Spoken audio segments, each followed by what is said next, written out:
Hi, I'm Jackie Lewis. I am an associate researcher on the project, and I'm here to just spend a couple of minutes to you today to talk about the Child's Advisory Board.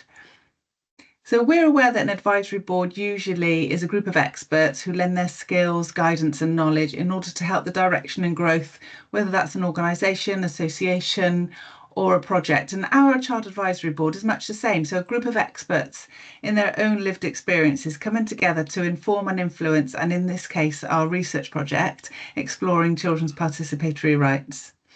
So it's important that they contribute through all stages of the research design, right up to dissemination. And one of the main aims of the Child Advisory Board is to reduce the domination of that professional narrative within the project. So this is a really great way to centre our children's voices.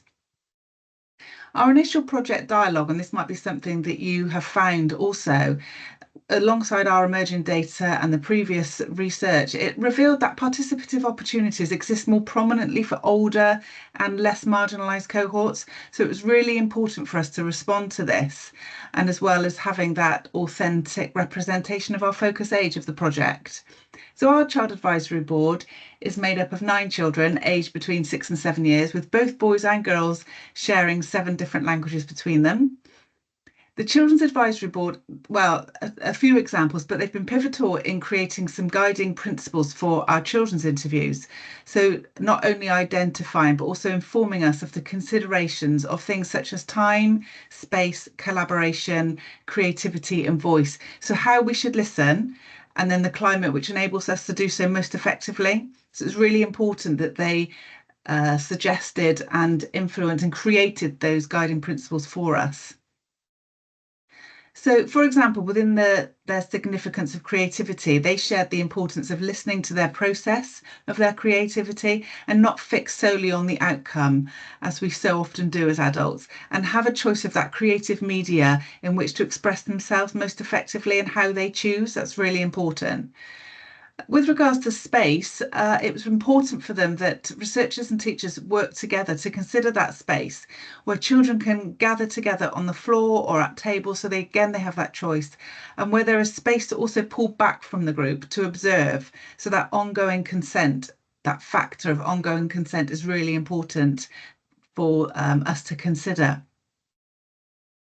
Another aspect they really shone spotlight on is the collaboration. So another guiding principle that was included was the importance of solidarity within that engagement. So researchers to allow children to choose to engage in pairs, on their own, within a group, a small group, within the interviews. So that was really important to them. And then time and the impact of time when they're being rushed. They had a lot to say about having the time afforded, the appropriate time afforded to them throughout this process. So it's also important to say on that note, really, that their thoughts are more often than not expressed through play and creativity rather than that verbal expression. Obviously, we said, we're working between 6 and 7-year-olds with 7 different languages. So that verbal expression is not always their go-to, favourite, preferred or able way of expressing themselves. So yes, this requires skillful observation, but also our utmost respect and ethical sensitivity. We do not want to be wasting children's time, or we want to be avoiding also that tokenistic practice, which is really important. So we need to be genuine, authentic all the way throughout. The Child Advisory Board have also directly informed our teacher interviews and have included specific questions for us to raise and gather responses to. And it's always our intention, our aim, to feed back to the children the responses with a clarity that it might not always be possible to deliver on every consideration. And that's really important to keep them aware of that honesty throughout the process as well, and that respect for their suggestions. When I think about the complexities and the challenges, it's probably not a surprise that time is at the forefront of that. So the Child Advisory Board requires a relational and respectful approach, and it requires time.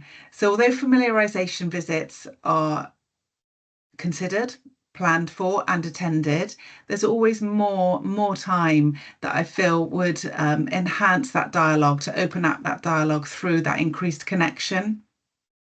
So I guess it would be time that I would say is a challenge when we're working within any kind of project constraints, I guess.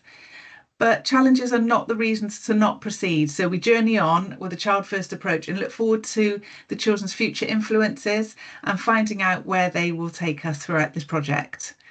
So keep tuned. Thank you very much for your time.